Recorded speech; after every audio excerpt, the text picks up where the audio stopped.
He had grilled chicken in his backyard 100 times before. Father's Day, a Saturday. Nothing special about the cut, nothing special about the grill. 29 days later, Mark Donnelly was dead. Not from the chicken itself, from something the chicken left behind, something that had finished its work in his gut weeks earlier and moved on to somewhere far more dangerous. His wife Carol was the one who found him. The county medical examiner's report would later trace the cause back to that Saturday afternoon, back to a few minutes of undercooked meat that everyone at that table had eaten without a second thought. Everyone else was fine. Mark was not. This is system failure. Mark Donnelly was 62 years old, a retired postal worker from outside Columbus, Ohio. On the morning of June 14th, paramedics were called to his home for a cardiac arrest. He did not survive resuscitation. His daughter Jenna was the one who called 911. "He'd been getting better," she said later. "That's the part nobody can explain to me. He'd been getting better." A pause. And then he wasn't. 29 days earlier, Mark had stood at his grill on a Saturday afternoon, turning chicken thighs for his family. It was Father's Day weekend. Carol, their daughter Jenna, and Jenna's 2 kids had come over. Mark did the cooking. He always did the cooking. Chicken thighs, corn, a salad Carol made. He pulled the chicken off a few minutes early. The grill was running hot. The outside had good color, and he didn't want to dry it out. One piece was cut to check it. It looked done enough. Everyone ate. Nobody thought twice. By Sunday night, 4 of the 6 people at that table felt completely normal. Mark was not one of them. Remember that piece he cut into. We'll come back to it.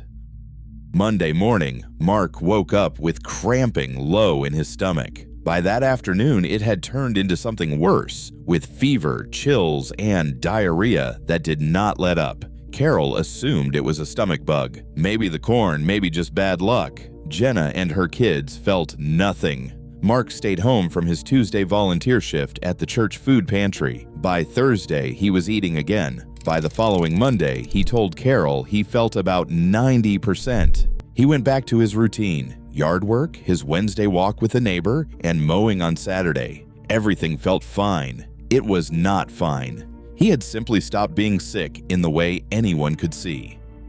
Here's what was happening inside Mark while he mowed his lawn and felt 90%. The bacteria responsible, Campylobacter jejuni, is the most common cause of bacterial food poisoning in the United States, and undercooked poultry is its single largest source. By the time Mark's gastrointestinal symptoms resolved, the bacteria itself was gone. His immune system had cleared it, but clearing the infection is not the end of the story. In a small number of people, the immune system that fought off Campylobacter makes a mistake afterward. Certain surface molecules on the bacteria closely resemble molecules found on human nerve cells. After the infection clears, the antibodies built to fight Campylobacter sometimes continue attacking. This time, they target the patient's own nerves. This is called Guillain-Barré syndrome.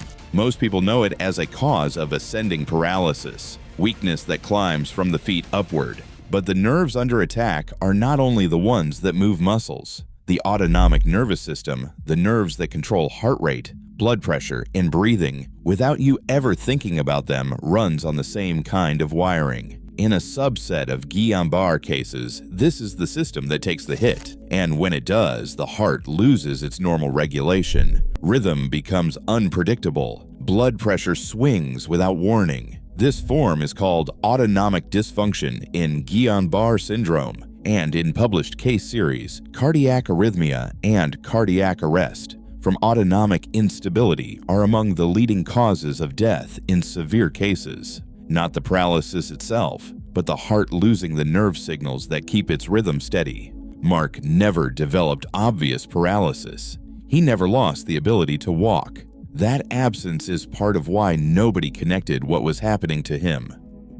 Week 2 after the chicken, Mark felt normal, active, back to himself. By week 3, Carol noticed he seemed a little more tired in the evenings. He blamed the heat. Day 25, Mark mentioned, almost in passing, that his heart had done something strange the night before. a brief fluttering feeling that was gone in seconds. He did not mention it again. Carol forgot about it by the next morning. Day 27. He felt lightheaded standing up from the couch. He sat back down, waited a moment, and it passed. He told Carol he probably stood up too fast.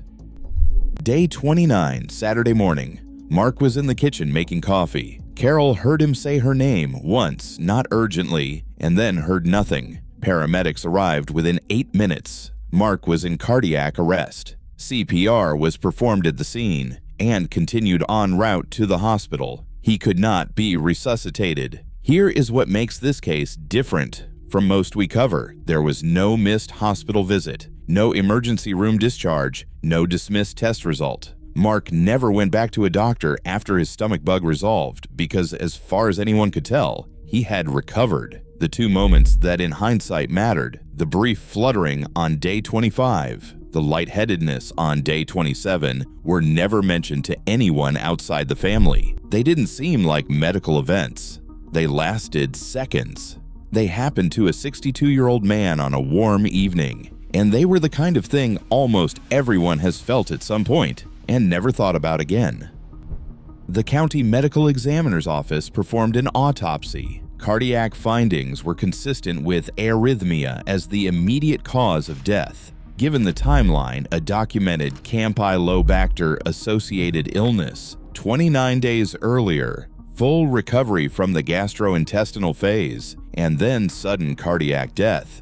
The medical examiner's report noted post-infectious autonomic dysfunction as a contributing factor under consideration. By the time anyone was looking for a connection, it was a finding in a report, not a warning anyone could act on. Nobody had been negligent. Nobody had missed an appointment or ignored a test. The information that could have mattered, that a brief, seconds-long episode of heart flutter or dizziness in the weeks following a Campylobacter infection can be an early signal of autonomic involvement, exists in case reports and review articles. It does not exist on any pamphlet handed to a patient recovering from food poisoning. Carol and Jenna spent the weeks afterward going back over everything: the grill temperature, the piece of chicken Mark had cut into, the two small moments he had mentioned and let go. None of it, on its own, would have meant anything to anyone.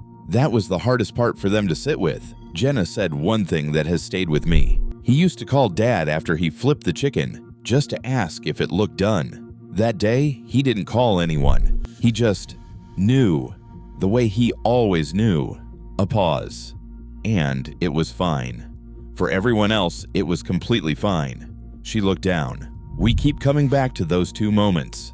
The flutter, the dizzy spell. If he'd told a doctor about either one, just one, would they have even known what to test for? We don't know. Nobody we've spoken to is sure either.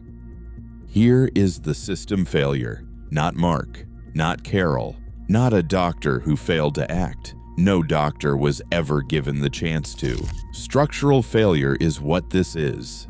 Every year, undercooked poultry sends an enormous number of Americans home with a stomach bug that resolves on its own within a week. For the overwhelming majority, that is the entire story.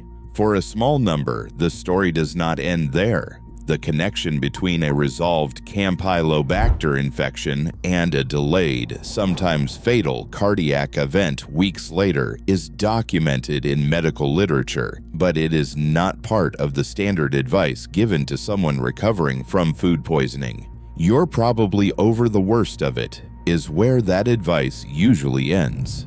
If you or someone you love has had food poisoning from poultry in the past month, and in the weeks afterward, you notice something that feels like a brief flutter in your chest, a skipped beat, or sudden dizziness on standing, even if it lasts only seconds and passes on its own, mention it to a doctor. Say these words: I had food poisoning about a month ago. I've noticed some brief episodes of heart flutter or dizziness since then. Could this be connected?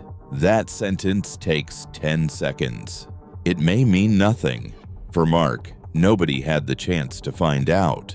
Mark Donnelly grilled chicken for his family on Father's Day. the way he had 100 times before. He pulled it off the grill a few minutes early because he didn't want it to dry out.